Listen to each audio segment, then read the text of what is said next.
Assalamualaikum warahmatullahi wabarakatuh. Sahabat-sahabatku sekalian, para pecinta ternak kambing, salam ngarit ya. Ini agak payahan ini kalau ngarit di musim-musim kemarau ini, sahabat-sahabat ya. Jadi aku mau sharing terkait bagaimana perjalanan hidupku secara singkat ya, sahabat sekalian.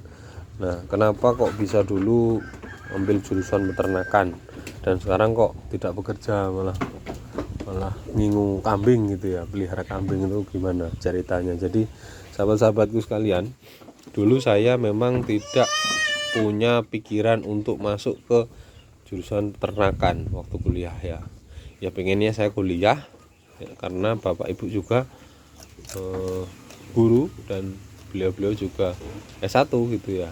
Nah saya ya minimal S1 lah, imbang dengan orang tua kan gitu.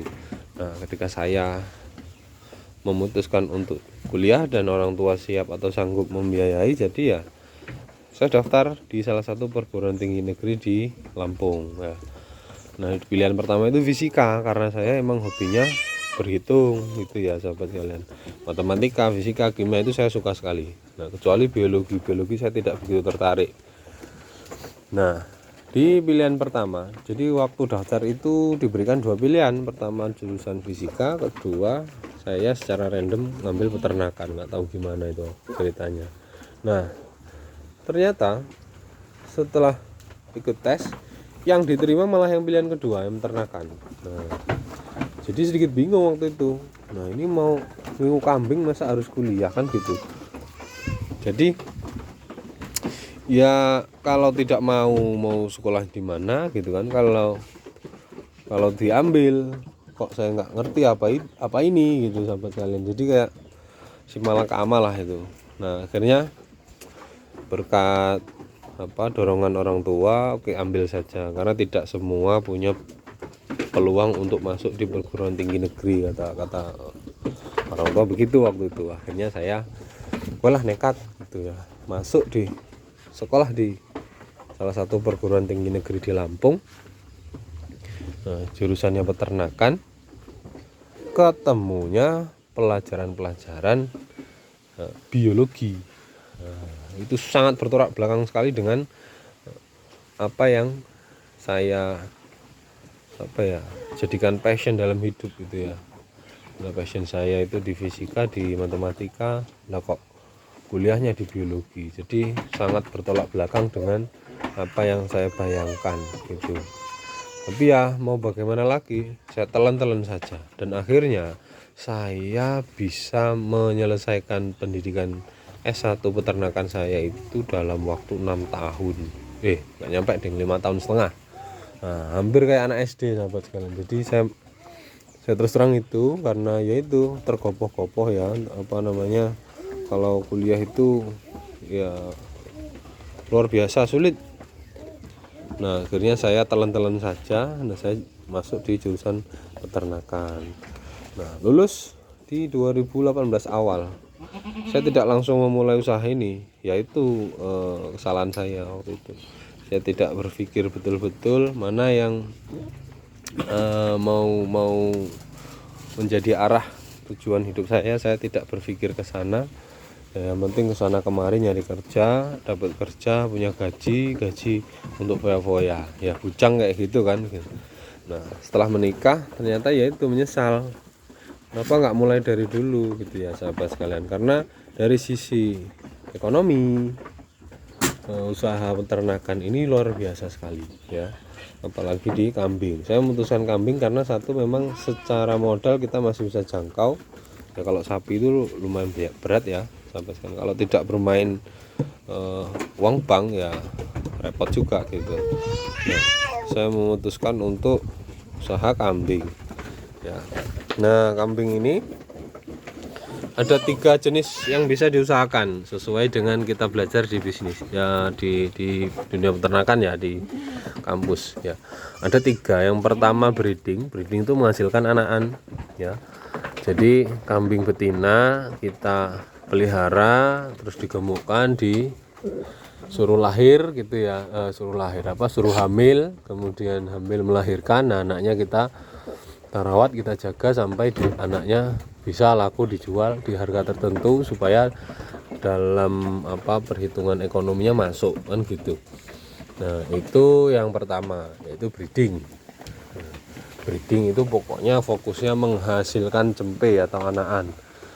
Terus kemudian yang kedua adalah usaha jenis pembesaran.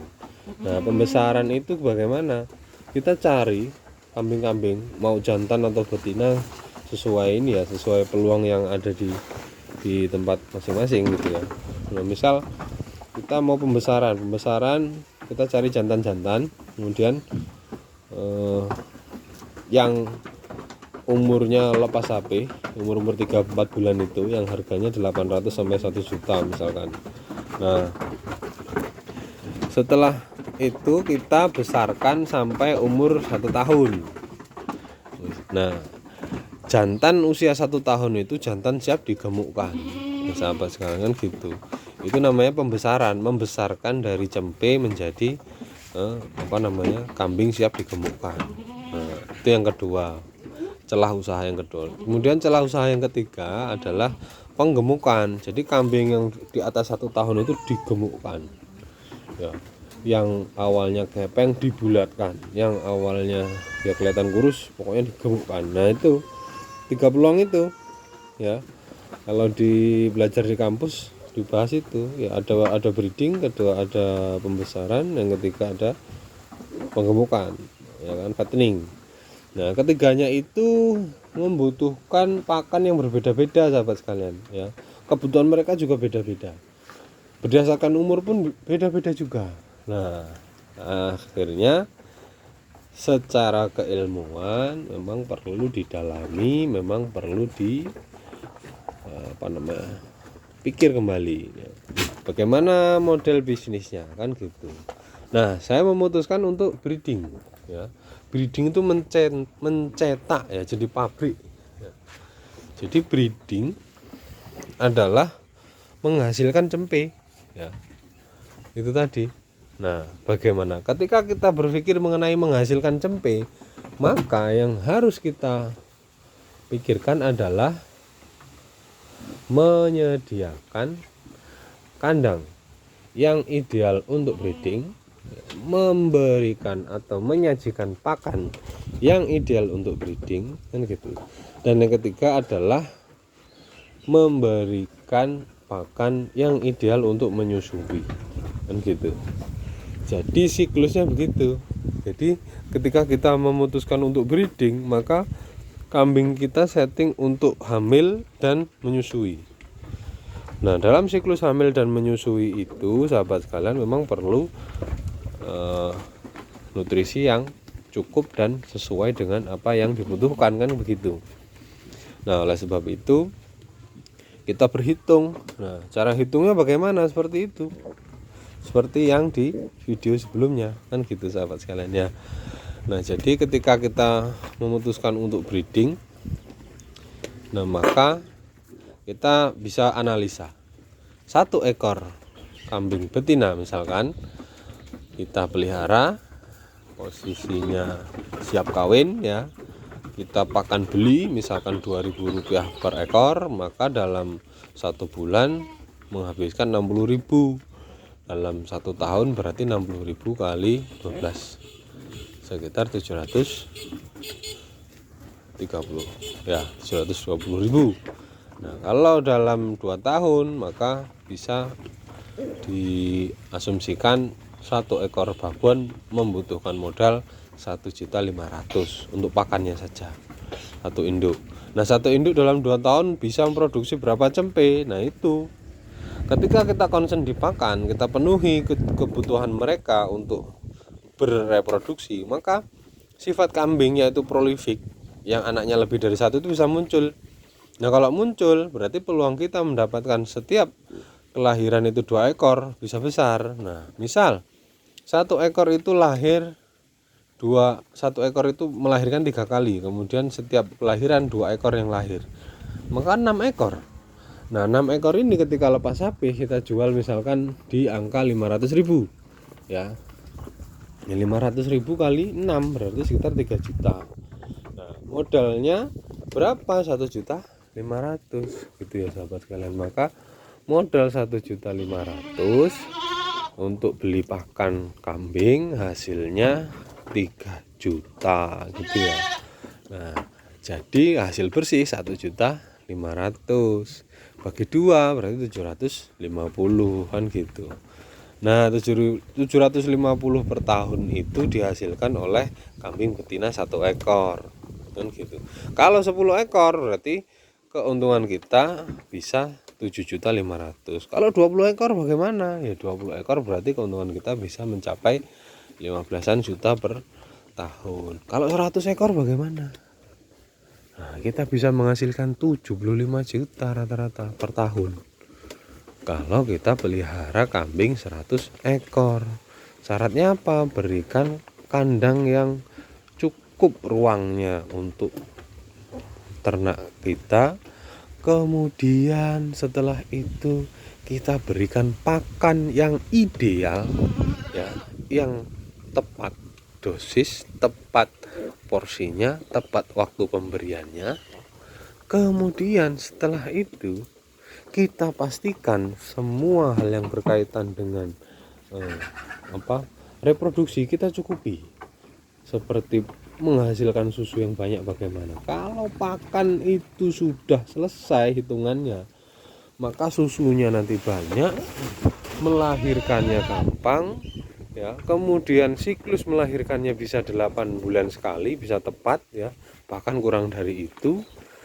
Anak-anaknya bagus gitu ya sahabat sekalian. Maka kita punya potensi ya, setiap 10 bulan, setiap 8 bulan sekali kita bisa jual anak lepas sapi harga 500-an kan gitu.